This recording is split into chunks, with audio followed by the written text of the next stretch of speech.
ones here, some new ones, and then Alan mentioned, and I'll talk about my book, Games of Deception, in the middle of the presentation, but it's on the first U.S. men's Olympic basketball team, which played at the 1936 Olympics in Nazi Germany.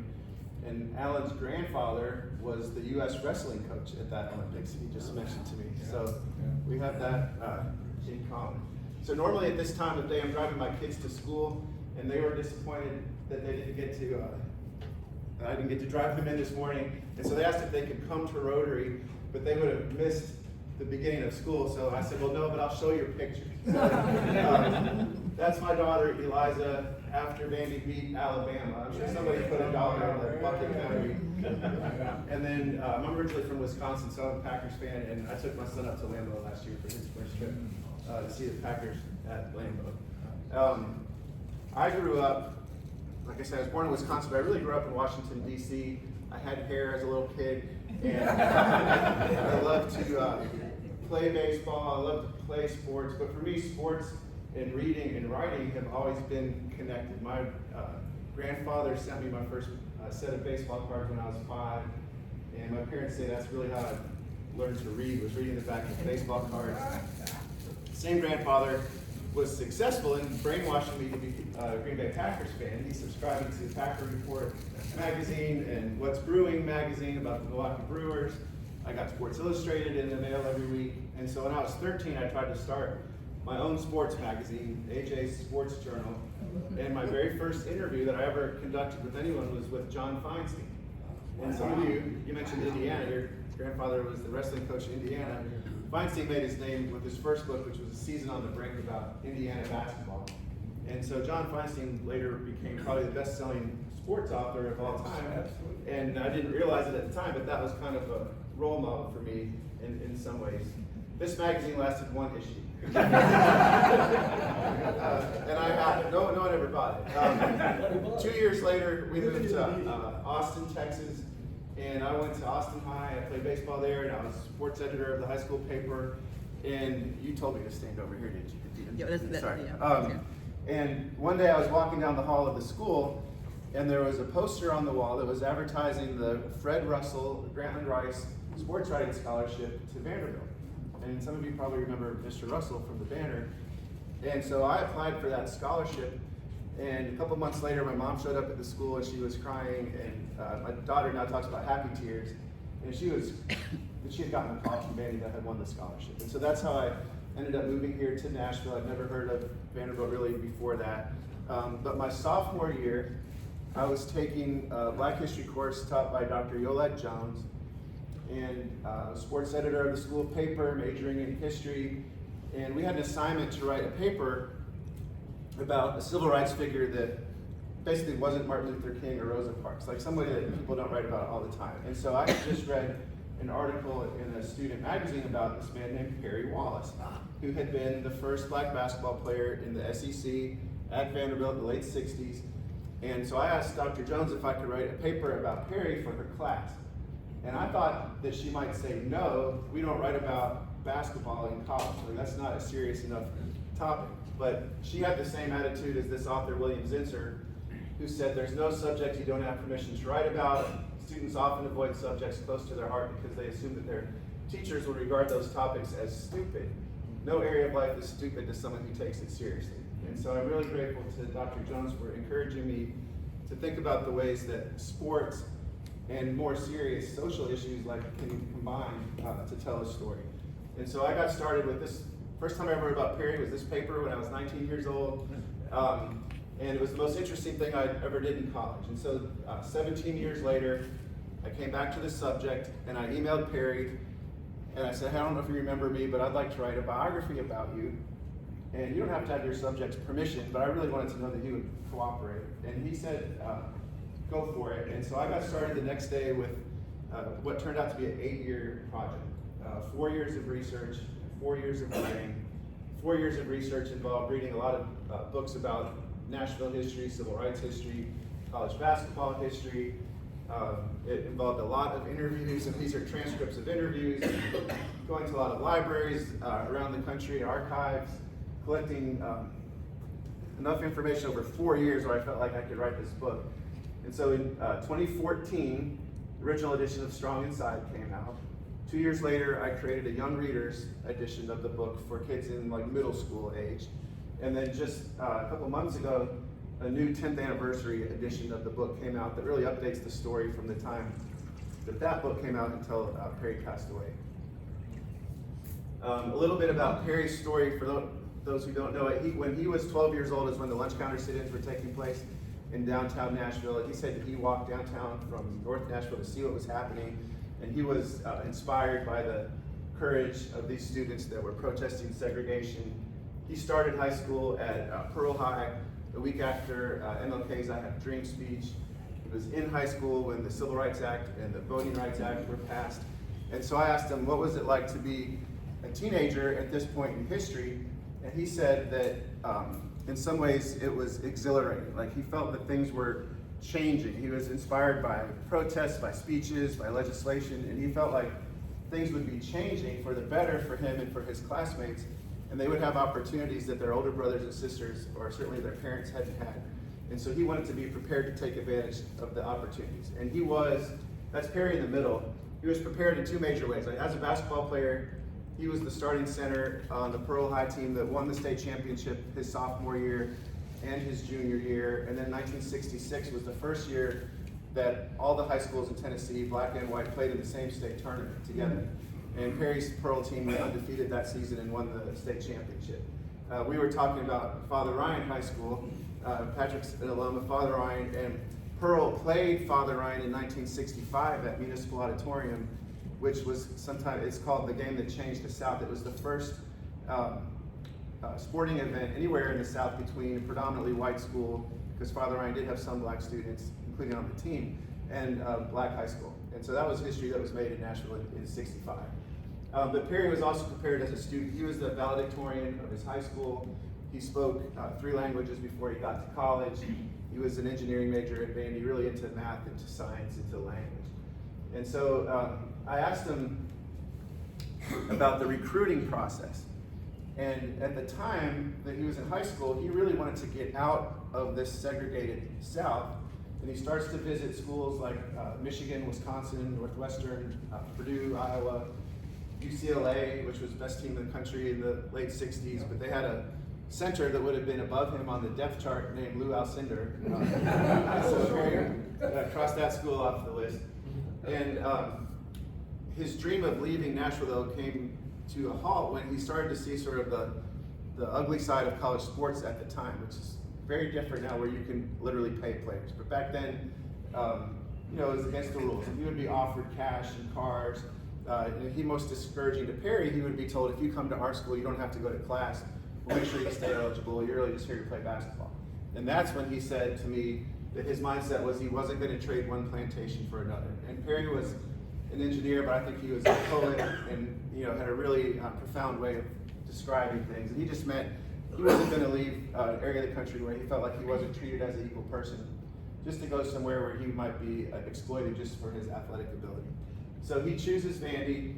This is the history-making shot.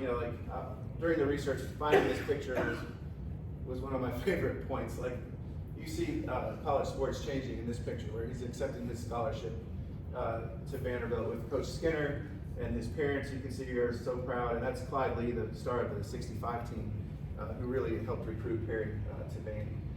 And so Perry said that in life, we can all be treated in one of 3 ways. You can be treated well by other people, you can be treated poorly by other people, or you cannot be treated at all. Like, you can be ignored or feel isolated. And there were some people that treated Perry well at Vanderbilt, but for the most part it was those other 2 ways. And I went into the book, and I think a lot of people, when they just hear that he was the first black player in the SEC, they imagine that the idea of being treated poorly would be the hardest part of his experience. And literally, he felt like he might get shot and killed on the basketball court in Mississippi or Alabama. You think about, he's at Ole Miss a couple years after James Meredith, is desegregating the school. He's at Alabama a couple years after Governor Wallace is standing in the door, right? And Martin Luther King, Robert F. Kennedy, a lot of people are being assassinated at that time, and he thought that might happen to him. And yet, he said the most difficult part of his experience was the notion of not being treated at all. which wasn't in Mississippi, it was in Nashville, his hometown, but on the Vanderbilt campus, where he and other black classmates would tell me when I was working on the book that they might sit in the front row and notice that nobody else would sit in that row with them in class, or even in the row behind them, or you show up for your chemistry class and you take a seat on a stool, and whoever sits on the stool next to you is supposed to be your lab partner for that class, and you watch the doors, everybody walks in and nobody chooses to sit next to you, you know, or the social life on campus was all about the fraternities at that time, but they wouldn't admit black students into the fraternities. And so it was a lonely 4 years for Perry, and he said that was an everyday thing, not just a couple basketball games a week for 3 months during the winter. And so I think the most courageous thing that Perry ever did, and I love the 4-way test, you know, the first one, is it the truth? The most important thing that Perry ever did, and the courageous thing, was simply to tell the truth about his experience. And so the day after his last game, he gave an interview to the Tennessean where he talked about these lonely 4 years at Vandy. And why this was courageous was that Nashville didn't really want to hear this. People wanted to celebrate the fact that he had been the first and that Vanderbilt had been part of history, but didn't really want to deal with the truth of how hard it had been for Perry. And he suspected, he said, in giving this interview, that he was writing his ticket out of town. And here he had been high school star, valedictorian, all SEC player at his hometown school, graduating with an engineering degree, like all the right things, you know, to set yourself up for a future in your hometown. But that by sharing this truth, that people would shoot the messenger. And that's what happened. I interviewed Frank Sutherland, who wrote the article. He said that the phones were ringing off the hook the next day. Vandy fans calling to cancel their season ticket or their subscription to the newspaper. At the ticket office at Vandy, they were calling to cancel their season tickets, and they told Perry basically to get out of town. And he did. He graduated with his engineering degree. He was drafted by Philadelphia 76ers. He played 1 year of minor league basketball. And the way Perry was as a scholar athlete, as he's trying to start his professional basketball career, and you really can't imagine this now, he was also teaching high school math at the same time, and was a volunteer assistant coach at Bartram High School in Philadelphia. And there was one great player on the Bartram team that Perry felt like had a career coming in basketball.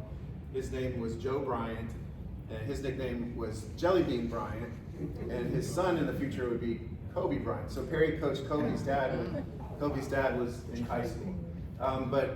Perry, he told me that he knew that his legs might last for 5 more years as an athlete, but his brain was going to last forever. So he quit basketball, enrolled at Columbia University, Ivy League Law School, became an attorney for the U.S. Justice Department, and then a professor at American University in Washington, D.C. And thankfully, I feel, over the last 10 or 15 years of his life, there was a reconciliation with Vanderbilt. And he was still saying the same things, but the people at Vandy had changed and were now inviting him back to tell his story, to try to help make things better for people who came after him. So, you know, he would come back and meet current student athletes. He would come back and receive awards, you know, at halftime of games. The SEC honored Perry with their top award for alumni. And so I asked him, what was it like to be embraced by the same, maybe not the same people, but the same communities that had pushed you away back when you needed them the most? And he said, well, there are situations where reconciliation without the truth is just acting. And that a lot of times companies or organizations or even families or friends on social media want to put out this picture that looks happy, but it's really just for show. And if the truth is not present, you know, it's just acting. But when the truth is present, then reconciliation can be a real opportunity for education and for healing and for growth. And he felt like that was the situation at Vanderbilt, because he was invited back to tell his whole story. And so I saw him about a week before he passed away, and I went up there to Maryland where he was in the hospice with David Williams, who was the athletic director at Vanderbilt, and Candace Lee, who's now our athletic director, was the assistant then. And he told us 2 things. The first thing was that he wanted his memorial service to take place on the Vanderbilt campus. And when you understand like all he had been through, the fact that he felt like that's where he wanted to be was really important, you know, it meant a lot. And then the second thing is he said the best way to honor him in the future would be to create opportunities for women. And so even as he's dying, he's thinking about how to make life better for other people. And I think he was thinking about his own mom, who had grown up in Rutherford County in the 1920s and 30s. And because of racism in the South, she was not allowed to go to school past 8th grade. She was a brilliant woman, but the job opportunities for her in Nashville, she was a cleaning lady at downtown office buildings. But she would read Perry's college textbooks and his older brothers and sisters' college textbooks. And he didn't want to see other people not able to pursue their dreams. And now to think that Candace was in that room, and now she's the athletic director, the first woman athletic director in the SEC, to me is kind of like Perry's dying wish coming true. And so what I took out of this experience of writing the book was to motivate me not just to think certain things, but to actually say it, you know, and to be a little bit more involved in like action, and not just believing, well, if I think the right things, then that's good enough. And so my second book was on, as I mentioned, the first U.S. men's Olympic basketball team at the Nazi Olympics in '36. And so in researching that book, I was learning a lot about the invention and development of basketball, but also the Holocaust. And so a lot of you have probably read Knight, or you've heard of Elie Wiesel. And so his Nobel Peace Prize speech is all about neutrality really not being good enough. You know, and that you need to take sides, you need to speak up. And so that's what's motivated me for my other books. And so after Strong Inside, which really uses basketball to talk about racism, Games of Deception uses basketball to talk about anti-Semitism and the rise of fascism. Third book, I'm a big baseball fan, is on Glenn Burke, who played for the Dodgers and the A's in the 1970s. And he's considered not only the inventor of the high five, which is interesting. He and Dusty Baker did the first high five for the Dodgers in '77. He's also considered the first openly gay Major League Baseball player, and Tommy Lasorda and Billy Martin ran him out of the game before that.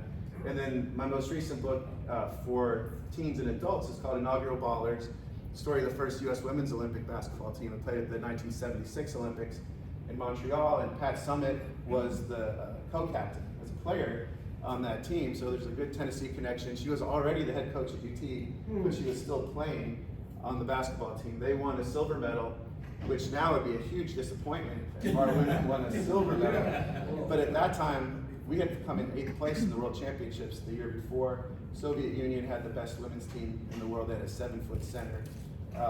And so winning the silver was a huge accomplishment for those women. Now I have a series of books for elementary school students that kind of continues the same theme of finding athletes who have done something that transcends sports in a way. So it's called Beyond the Game, Athletes Change the World. The first book is on Maya Moore, a former WNBA player. She would be like the Caitlin Clark or Angel Reese today, best player in the world, who quit at the height of her career when she found out there was a man in prison for a crime that he didn't commit. And she wanted to use her platform to advocate for him. She was successful and was able to free Jonathan Irons. Second book is on LeBron, and it's really about him not forgetting where he came from, Akron, Ohio, and when he was growing. Are you from Akron? All right. So when he grew up to a single mom, they were constantly moving. He said there were some days where he didn't even know what school he was supposed to go to, missed tons of school as a kid. And he knew there were kids still, like today, growing up in similar circumstances. So he started a school called the I Promise School in Akron, and that's what that book is really about. Third book you see here comes out June 3rd. I'll be at Parnassus on June 3rd with the woman you see here on the cover. Her name's Jordan Marie, brings 3 white horses Whetstone. She's a Native American professional runner who uses her platform as a runner to raise awareness of an issue called missing and murdered Indigenous women. And there's a lot of unsolved cases that aren't even being looked into on reservations. She's a fascinating woman. And then the fourth book in this series, which is out already, is about Pat Tillman, who you may remember was the Arizona Cardinals player who enlisted in the Army after 9/11 and didn't feel like just because he was a football player that he didn't have any responsibilities to serve the country. And he was sadly killed in Afghanistan by his own men. So in closing, and I'm happy to take questions too, I really appreciate the opportunity to come to Rotary, of all places, for a couple of reasons. One, I know you always say the Pledge of Allegiance before the meetings, and that is, the pledge is a scene at the end of Games of Deception on the 1936 basketball team. So when I was working on that book, obviously players on that team had all passed away a long time ago. But I was able to interview one man named Dr. Al Miller in Cincinnati, who was in his 90s. He had been a 13-year-old Jewish kid living in Berlin at the time of those Olympics. And he saw Jesse Owens win a gold medal.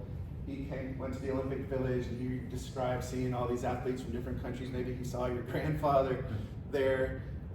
He broke down crying, telling me about how the following year in 1937, his parents could see what was coming, wanted to save their son's life. They helped him escape Germany. He comes into the harbor in New York, sees the Statue of Liberty, and realizes like now he's free. And he was recalling that scene, you know, and it was like amazing for me to see that connection of history. But when he still speaks, or at the time he still spoke to students in Cincinnati about his experience. And I asked him, well, what do you tell them about how we make sure like nothing like this ever happens again? And he said, well, I tell the kids that they already know the answer, and they've already said it typically that morning. And the answer is to remember the last 5 words of the pledge, which is liberty and justice for all. And that we've seen throughout history when people say that liberty and justice are just for some people, not for all people, that's when terrible things happen in the world. And so that was his message, and I appreciate that you guys always say the pledge here. The other thing, you know, is it the truth? Like that's the first thing you guys say. And almost everyone that I've written about has run into some trouble just for telling the truth. And we say we like value the truth, but oftentimes you can see in our society we don't necessarily reward people who tell the truth, and we reward people who actually don't tell the truth. Is it fair to all concerned? All my books are about like access to sports, and some people haven't had that access. Building goodwill and friendships, beneficial for all concerned. These are all themes that come through in the book, and I love the last one, is it fun? So for me, sports is a fun way to talk about these issues, and especially for kids who might not pick up a book about fascism or homophobia, right? Or you know, women who are overcoming people saying they shouldn't even be playing sports. Like how do you get a teenage boy maybe to read a book about the women's rights movement of the 1970s? Maybe it's about an Olympic basketball team. And sports is fun and it's accessible, and so that's why I do what I do. So thank you for having me here. I'd be happy to answer any questions if there's time. I know people need to get moving too. So thank you very much.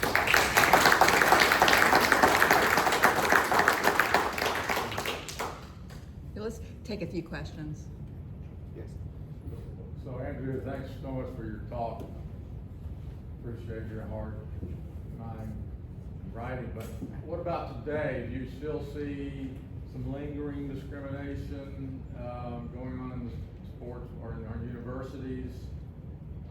Or the systemic discrimination that still has its effects today? Bring us up to speed. What's going on now? Okay. Yeah. So I work in the Vanderbilt Athletics Department now. I wouldn't say there are obstacles to people necessarily participating in sports the way there were then. I mean, we could talk about transgender issue in sports if we want to. I think that's kind of a made-up issue. There aren't that many transgender athletes. The opportunities, I would say, are at leadership levels. So Candace being the first woman in the SEC, athletic director, first black woman athletic director in the SEC. I think there's only 4 other black women ADs anywhere in the country right now. But you look at like who's participating in college sports, those numbers should be different, right? Same thing, like head coaching opportunities, managing opportunities in baseball, ownership, right? Those are the things that haven't really changed yet, but based on who's participating in these sports, it's not the right proportion, right? So those would be the things that I think still need to change the most. Yes. Kind of a follow-up to that. You be honest. Yes. What's the future for Vanderbilt athletics? Well, Is last it year, true? next week is an awards. That first part of being honest. Yeah, I gotta live up to my credo. Is it the truth? Right. Candace is up for National AD of the Year, which will be awarded next week. I think she should get it. If you think about the success of the football team last year, both basketball teams making the tournament, baseball being a perennial contender, other sports like bowling, soccer that people don't pay as much attention to are doing great. The facilities are the best they've ever been over there. So in a lot of ways, you could say things are on a great track. But you look around what's happening in college sports with NIL and transfer portal, and just money has always been a part of college sports, but it seems to be to such a degree now that people don't even recognize what it is. You know, is it professional sports? Is it college sports? How do you continue to go back to people to raise money for NIL for student athletes? I think that's a serious question for Vandy, just like every other school, but a small school with a small alumni base, private school, it's going to be even harder. So I don't think any success, can't take it for granted, for sure. For what it's worth, as a young person, I was born in '53, so tell me when he was playing. Perry was at Vandy in the late 66 to 70. So I was 13. I have clear, distinct memories of an aunt who had ties to Vanderbilt taking me to basketball games. I saw Clyde Lee, and I saw Perry Wallace. I can see it in my mind today. I don't recall, as a boy and as a sports fan, I was apparently oblivious to the race situation. I didn't appreciate that at all. I appreciated his basketball. Right. And I just shared it with you. Yeah, no, I think that was a common theme when I was interviewing people for the book. But it was happening, you know, like, he had a hamstring injury. As an adult, I understand. Yeah. But I didn't. Not as a kid, and even a lot of his teammates either weren't paying attention or they chose not to pay attention. And so there was a game at Mississippi where he gets hit in the face on purpose. The refs don't call a foul, crowd's cheering that he's been injured. He is taken to the locker room at halftime, he's got a bag of ice on his face. And as halftime is about to end, and the rest of the team runs back onto the court to begin the second half. And they leave Perry alone on the training table. And he said at that moment, he really realized that this was a solitary thing being a pioneer. That if one of his teammates had put themselves in his shoes, that at least one of them would have waited with him and walked back on the court with him to show the crowd like we've got our teammates back. You know, but nobody did that. And so he would say his teammates didn't go out of their way to be hostile to him, but they also didn't really do anything supportive either. And a lot of them had the attitude, well, we're just going to treat Perry like anybody else. No special treatment. But Perry wasn't being treated like everybody else. You know, so it wouldn't have necessarily been special treatment, it just would have been acknowledging what was happening. Couple of comments and then a question on Yeah. that side. Getting all this bad stuff out of the way early. That Maya Moore girl, Yes. little unfair recruiting advantage. From school 180 miles in that direction. My son was a part of that program when they were recruiting her. Yeah. Guess what brother UConn offered her to sign with them? Did you do your research on that? She She should have been a Lady Long. internship with ESPN. Lady Boss couldn't offer that. All right. And since she signed me, Yeah. I'm messing. Going back to his comment, I did go in '66 when they had the district tournament at Vanderbilt. That was a big deal. You didn't have district tournaments at Vanderbilt. You had a municipal tournament Right. because of the landscape that year. And I saw Pearl play Glencliff. My dad said, let's go see these guys. Yeah. Let's see them play. And I said, yeah, I'm all in. Pearl had the most unbelievable team I have ever seen to this day. And they were on a fast break, like 4-on-1. And some guy for them put it up on the rim, and 3 of their guys decided they were gonna dunk at the same time. Yeah. And the rim broke, of course. And back during those days, you didn't have spare rims hanging around. So everybody was sitting around for about 30 minutes waiting for them to Yes. replace it.